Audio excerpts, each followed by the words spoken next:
Once again, the story of Ducktales is not slowing down in awesomeness. Oh my god, Ducktales 2017 is so awesome! I'm so in love with it. Damn! The characters, everything about it is just so awesome. And we have been treated to, well, not a shock per se, but we have been treated to a situation where we all question ourselves, okay, is this really going to take a very disturbing turn? We cannot, and it also seems to confirm my original theory that she is the final antagonist of season 1. Time will only tell if that's true. Yes, this is the DuckTales. Hi for those, it's the Angry Anime Fan bringing you my review and discussion of the Beagle Boys Birthday Massacre, aka episode 4, although technically it's in a different order.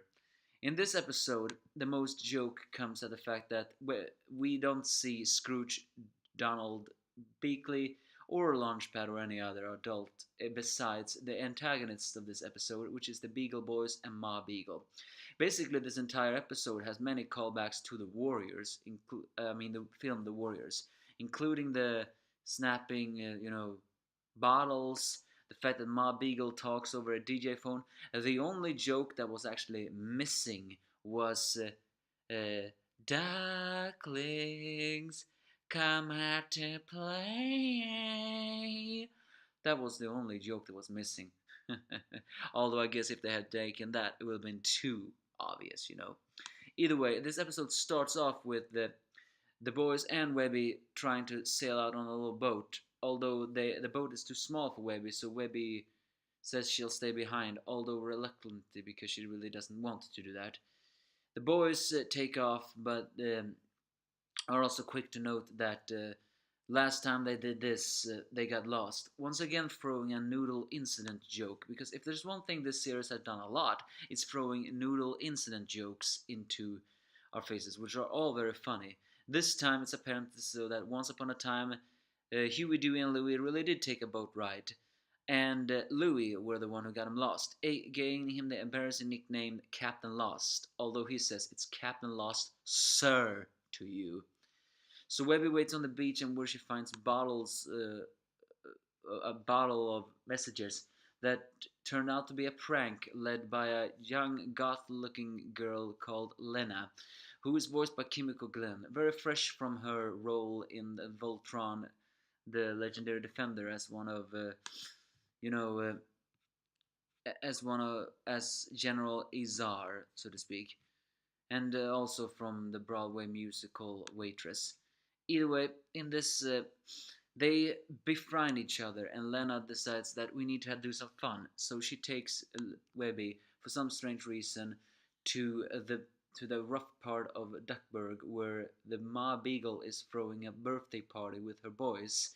And when I say boys, I do not mean those 3 we previously saw. No, turns out that Ma Beagle is a mother to, well, about 2 dozen, maybe, beagles that are all part of one group called, the 3. They have many different names, the Affable Evils, many mores, and they are all united here because, well, they all love their mama, showing that despite their mother being an abusive mother and a bad person all in us, the boys are still very dependent on her. Well, duh.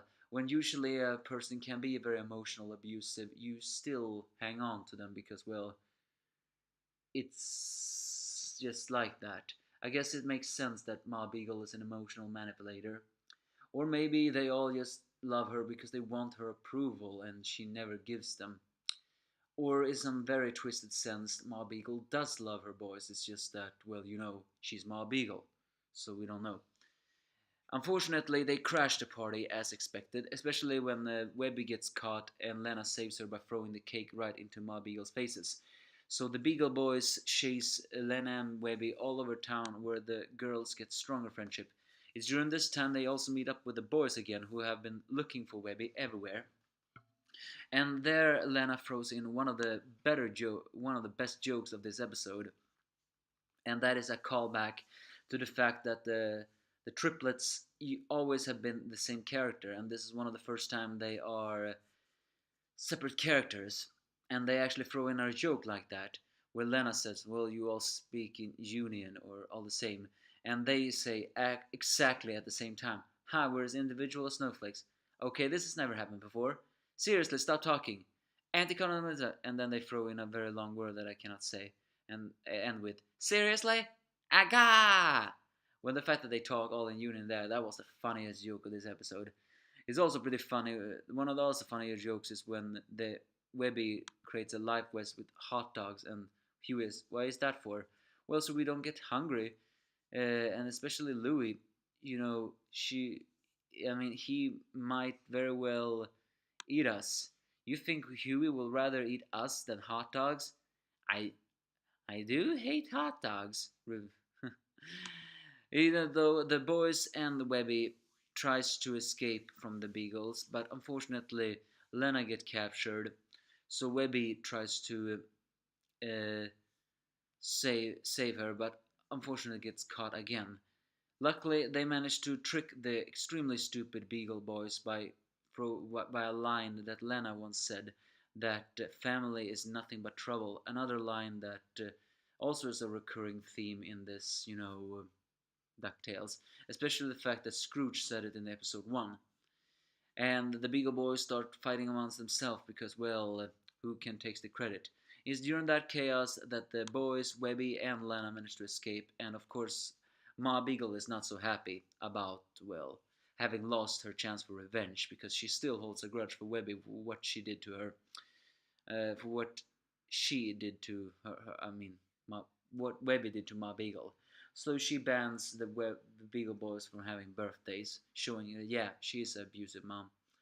After that, the boys and Webby seem to part on Lena with good terms, but the episode ends in a serious tone as Lena takes forth an amulet we actually saw in the beginning of this episode, but then she hid without actually having a second thought when Webby asked what it was, where she chants an enchanted tone where papers where she wrote her prank message in a bottle flies around, creating a shadow of a person as Lena says the familiar words, Aunt Magica, I'm in.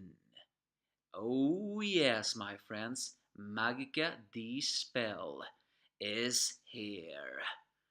And this seems to indeed confirm my theory that Magica the spell is going to be the final antagonist of season 1. Or most of all, we are not going to see her until a very bit later. because we can because we still do not know who is gonna voice Magica the Spell. I do wonder though, is it going to be an Italian actress? I mean, technically, Magica lives in Vesuvius, but I don't know if she's classified as a Italian. She did talk with an Eastern dialect in the original series, though. Who knows? But yeah, Lena is apparently a big bad friend because she is not side of the good. Yet her character is extremely intriguing this episode. Her lines that many times she throws, her sarcastic banter really seems genuine, especially when she says that family is holding her back and family is nothing but trouble. Is she forced to work for her aunt and she hopes to free her to become a family, although her aunt treats her badly? In fact, what happened to her father?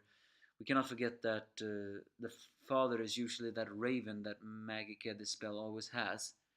Moreover, Lena is very likely not an original character. In fact, in the comic book, there was said to be a this spell called Mimi this spell. Are we to assume that Lena is her and she's only calling herself Lena to, throw us off, or is this a reimagined name? For now, we'll just say that maybe this her real name really is Mimi the Spell. She has called herself Lena to not be, obvious. But yeah, very comedic episode, and it's very once again the characters shine as I said before, and the fact that the episode ends with a serious note really gives us a sign that Magica the Spell is not to be taken lightly this series. Again, the best jokes of this series has to be the boys speaking in union, as they lampshade the fact that they are not the same, while all the boys saying the same. Louis' Captain Lost situations are also extremely funny. In this episode, Webby once again shows a very side of her. Her not seriousness, but her cuckoo-like tendencies, her non-social skills are extremely adorable. But it also paints a very vulnerable side to her, especially the fact that she's a little bit jealous. The fact that the boys are always so close. She wishes she was this close to someone. And then she finds Lena, who seems to be an oddball, only to turn out that she is not really a friend. That's gonna break her when she hears that. Or is Lena gonna do a heel face tone? Huh? Who knows? Who knows? All in all, a good episode. What were your favorite scene in this one? And well, there was something about though Ma Beagle's performance that felt different than the first episode. I mean, where the first episode she debuted in. I don't know what it was, but it may be because well, she was in this episode, just not very much. So again, give me your thoughts if you have any.